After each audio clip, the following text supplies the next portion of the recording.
Have you ever noticed the two types of people in the world on their birthdays? There's person number one. Their birthday is a week-long festival. There are parties, balloons, a flood of Instagram stories, and a countdown that started last month. Then there's person number two.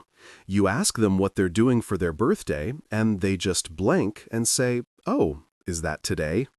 No cake, no party, not even a special dinner, just another Tuesday.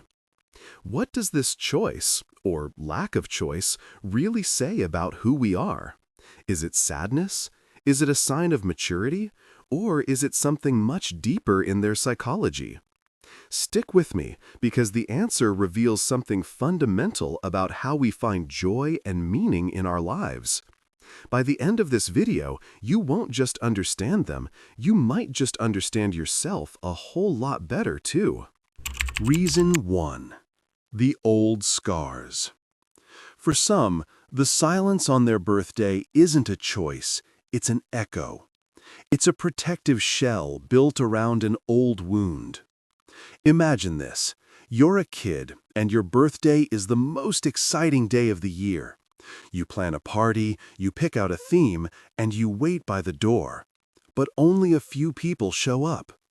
Or maybe your family was always too busy, too stressed, or too distracted to make you feel truly celebrated.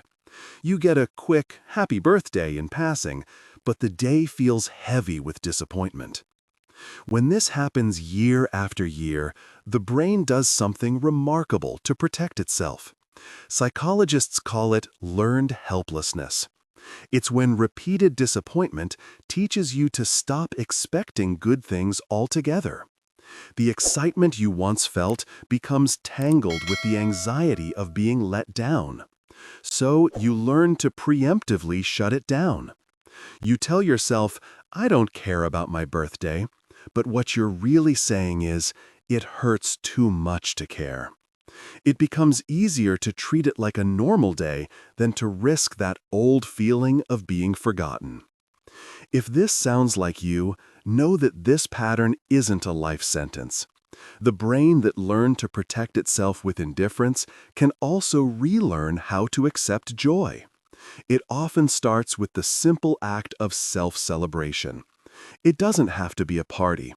It can be buying yourself that book you've been wanting, taking an afternoon off to walk in the park, or just quietly making your favorite meal. It's about giving yourself the celebration you always deserved, even if it's just for you. Reason 2.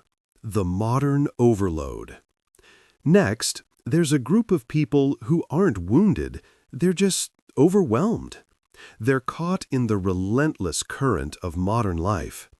This is the person with back-to-back Zoom meetings, a side hustle, family responsibilities, and a phone that never stops buzzing.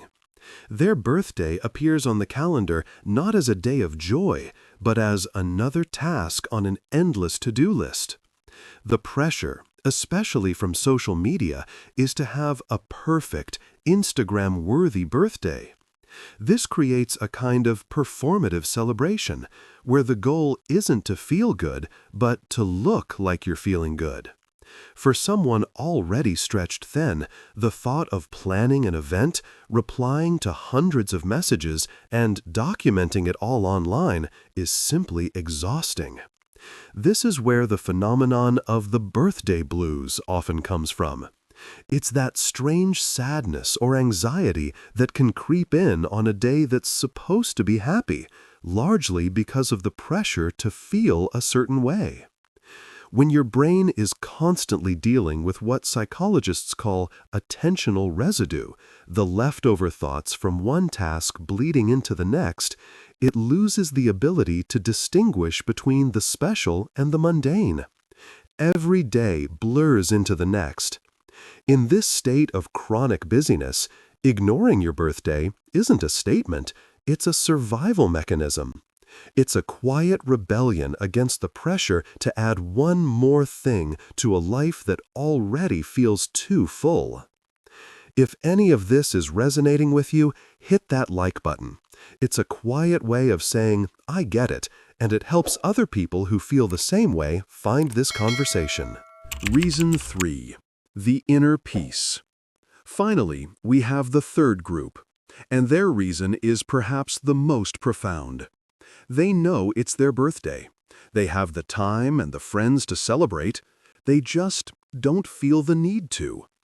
This isn't loneliness or busyness. It's a quiet, powerful form of emotional independence. From a young age, we're taught to look outside of ourselves for validation.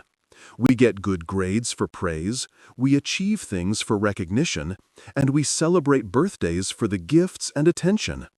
Our sense of self-worth is tied to an external locus of validation. But as some people mature, a shift happens. They slowly move that locus of validation from the outside world to their inner world. They learn to find worth not in a single day of praise, but in their daily actions, their integrity, and their character.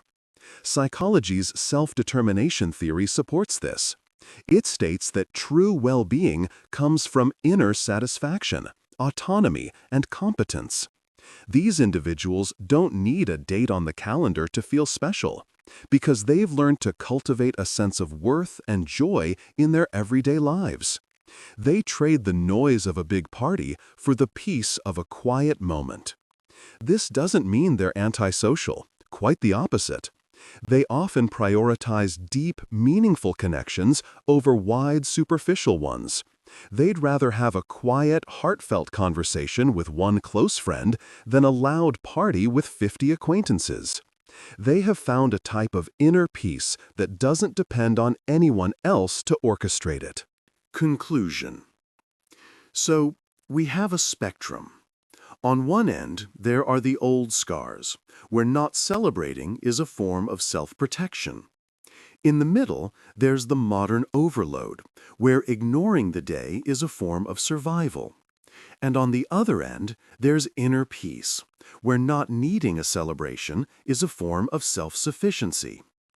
There is no right or wrong answer here. Your relationship with your birthday is a mirror, reflecting your past experiences, your present circumstances, and your inner state of being. So, I'm curious, what is your relationship with your birthday? Has it changed over time as you've gotten older? Share your story in the comments below. I read every one. Ultimately, whether you throw a huge party or treat it like any other day, the most important thing is to be honest with yourself about why. Make the day, and every day, one where you listen to what you truly need. If this video gave you a new perspective, hit subscribe and join us for more psychology that actually helps you make sense of your life. Thanks for watching.